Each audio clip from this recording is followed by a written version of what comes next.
अस्सलामुअलैकुम, this is Mrs Asad. और आज हम बात करेंगे उन डिसऑर्डर्स के बारे में जो कि हम बहुत कॉमन देखते हैं अपनी फैमिली में, फ्रेंड्स में, सोशल सर्कल में। ये डिसऑर्डर ऐसे हैं जिनको हम डिसऑर्डर नहीं मानते। हम इस तरह से समझते हैं कि ये जो सिचुएशन है या अगर कोई इस तरह से रिस्पॉन्ड कर रहा है तो ये उसकी अपनी फ़ितरत है, ये उसकी नेचर में है, ये कोई डिसऑर्डर नहीं है। जैसे अगर कोई होता है फैमिली में ऐसा पर्सन जिसको बहुत ज़्यादा गुस्सा आता है, तो हम कहते हैं कि ये बचपन से ही ऐसा है, इसमें बहुत ज़्यादा गुस्सा है, इसकी नेचर ही ऐसी है। लेकिन इस तरह से नहीं होता। आज हम इन्हीं टॉपिक्स पे डिस्कस करेंगे कि कुछ ऐसे डिसऑर्डर्स हैं जिनको हम डिसऑर्डर नहीं मानते और हम उसको थर्ड पर्सन की नेचर समझ लेते हैं।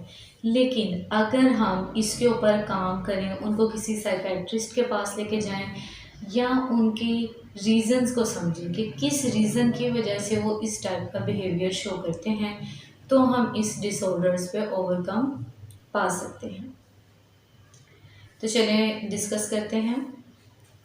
सबसे पहले है एंजाइटी। बहुत सारे लोगों को आपने देखा होगा एंजाइटी डिसऑर्डर होता है। अब इसमें दो चीज़ें हैं। सबसे पहले आ जाता है anxiety and second is fair. Anxiety ये होता है कि किसी भी फ्यूचर इवेंट को लेके आप बहुत ज़्यादा सोचते हैं।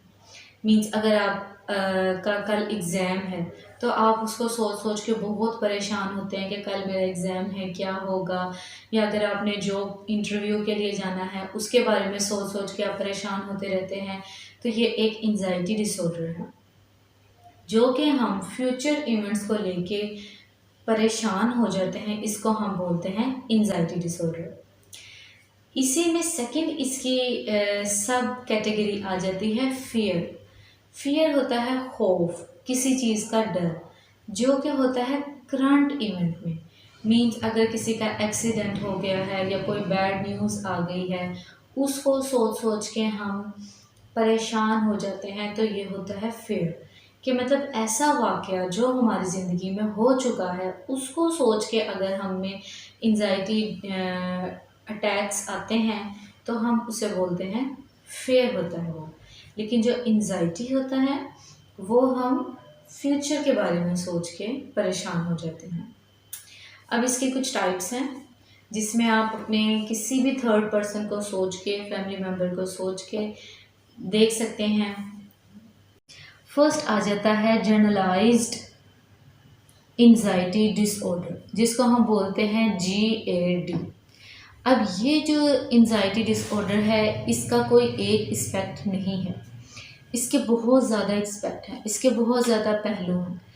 हम इसको किसी एक चीज़ में बंद नहीं कर सकते। सम टाइम वो किसी बात से परेशान होगा, सम टाइम वो किसी बात से परेशान होगा, और जो इसकी कंडीशन है वो लॉन्ग लास्टिंग होगी। मतलब वो किसी भी चीज़ पे रिएक्ट कर सकता है, किसी भी चीज़ को देख के उसको एंजाइटी हो सकती है। किसी भी चीज़ के बारे में, कोई छोटी से छोटी चीज़ है उसको सोच के भी इंसान बहुत ज़्यादा परेशान हो जाता है। नेक्स्ट आ जाते हैं सोशल एंजाइटी डिसऑर्डर, कि मीन्स आपने अपनी फैमिली में देखा होगा मोस्टली गर्ल्स ऐसी होती हैं कि वो बहुत शाय होती हैं। वो सोशल गैदरिंग्स में जाना पसंद नहीं करती। वो कहती हैं कि बस हम घर में ही रहें। वो किसी से मिलना, किसी से बातचीत करने में डर फील करती हैं, खौफ फील करती हैं। वो किसी से मिलना मिलाना ज़्यादा पसंद नहीं करती। इसको हम बोलते हैं सोशल एंजाइटी डिसऑर्डर, कि मीन्स उसको सोशलाइज होने में प्रॉब्लम है। वो किसी से आसानी से सोशलाइज नहीं हो सकती, किसी से आसानी से इंटरेक्शन नहीं कर सकती। ये भी एक डिसऑर्डर है। और हम समझते हैं कि जी शाइनेस है जिसकी वजह से वो किसी से ज़्यादा मिलना मिलाना पसंद नहीं करते। लेकिन अगर हम इस पे थोड़ा सा काम करें तो हम किसी को भी कॉन्फिडेंट बना सकते हैं, उसको सिखा सकते हैं कि आपने सोसाइटी में किस तरह से मूव करना। नेक्स्ट आ जाता है पैनिक डिसऑर्डर। पैनिक डिसऑर्डर जो होता है वो बहुत बड़े खौफ की वजह से, फेयर की वजह से होता है। मीन्स अगर कोई पर्सन है और उसका एक्सीडेंट हुआ है, बहुत बुरा एक्सीडेंट हुआ है, लेकिन with the blessing of God वो बच जाता है, एक्सीडेंट हुआ है और वो बच गया है, या कोई भी ऐसा वाक़या उसकी ज़िंदगी में हुआ है, या उसका सामने किसी का इतना बुरा एक्सीडेंट हुआ है और वो ज़िंदगी से हाथ धो बैठा है, या कोई भी ऐसा इवेंट जिससे आपका दिल दहक जाए और वो आपकी आंखों के सामने हुआ हो, तो ये आपको एंजाइटी अटैक्स आते हैं। बार बार आप उसी कंडीशन में जाते हैं, उसी इवेंट में चले जाते हैं जो कि आपकी आंखों के सामने हुआ होता है। मीन्स अगर आपने कोई रोड एक्सीडेंट देख लिया है बहुत बुरा, तो आपको बार बार यही सोच आएगी कि उसका क्या बना होगा, वो हॉस्पिटल में है, वो कैसा होगा, या कोई भी ऐसा सिचुएशन जो आपकी आंखों के सामने होती है, उसके अटैक्स आपको बार बार आते हैं। इसे हम बोलते हैं पैनिक डिसऑर्डर। सेकंड है बाइपोलर डिसऑर्डर। अब कुछ लोगों को आपने देखा होगा कि जो उनका बिहेवियर होता है वो बहुत बाइपोलर होता है। 2 टाइप्स का उनका बिहेवियर होता है। फर्स्ट उनमें आ जाती है कि अगर कोई बंदा खुश है तो वो बहुत ज़्यादा खुश होता है, वो छोटी छोटी बातों पे भी इतना खुश होता है कि जिसकी कोई इंतहा ही नहीं।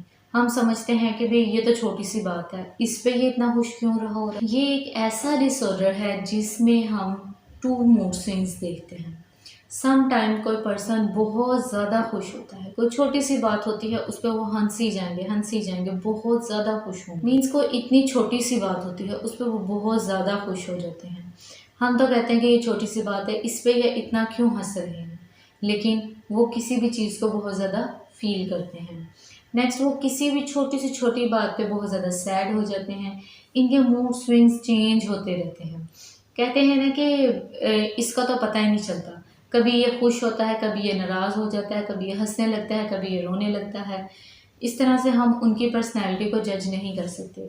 कोई छोटी सी छोटी बात भी उनको बहुत बुरी लग जाती है जो कि माइंड करने वाली नहीं होती, और कोई बड़ी सी बड़ी बात भी वो दरगुजर कर देते हैं। इस टाइप के जो पर्सन्स होते हैं उनको होता है बाइपोलर डिसऑर्डर। नेक्स्ट इसमें आ जाता है कंडक्ट डिसऑर्डर। अब ये डिसऑर्डर जो है ये बहुत सीवियर किस्म का डिसऑर्डर है। इसमें जो बिहेवियर हम देखते हैं वो बहुत एग्रेसिव बिहेवियर होते हैं। मीन्स उनके सामने कोई ऐसी बात कर दी जाती है, कोई लड़ाई झगड़ा हो जाता है, तो जो उनका बिहेवियर होता है वो बहुत शिद्दत पे पहुंच जाता है। वो बहुत ज़्यादा लड़ाई करने लग जाते हैं, वो बहुत ज़्यादा एक दूसरे को मारते हैं। कंडक्ट का मतलब ये है कि वो उस चीज़ को तोड़ देते हैं, बहुत ज़्यादा मारते हैं, अपना गुस्सा निकालते हैं उस चीज़ पे। समटाइम वो कोई रूल्स हैं उनको तोड़ देते हैं, और इस तरह से वो बिहेवियर शो करते हैं, गालियाँ निकालते हैं और एक दूसरे की जान तक ले लेते हैं। उनको गुस्से में पता नहीं चलता कि हम क्या कर रहे हैं। इस टाइप के जो पर्सन्स होते हैं उनको होता है कंडक्ट डिसऑर्डर। अब इसमें हमने ये करना है कि हमने देखना है किस सिचुएशन में ऐसी कौन सी बात उनके सामने की गई है जिसकी वजह से उनकी ये पर्सनैलिटी हमारे सामने आई है। तो नेक्स्ट टाइम हम उस चीज़ का ध्यान रखें और उनके सामने उस टाइप की बात ना करें। नेक्स्ट आ जाते हैं ऑब्सेसिव कंपल्सिव डिसऑर्डर। इसे हम बोलते हैं OCD। ये इस टाइप का डिसऑर्डर होता है जिसमें हम चीज़ों को बार बार चेक करते हैं। मीन्स आपने देखा होगा कि जो हमारे बुज़ुर्ग होते हैं, घर के बड़े होते हैं, उनमें ये ऑर्डर बहुत ज़्यादा पाया जाता है।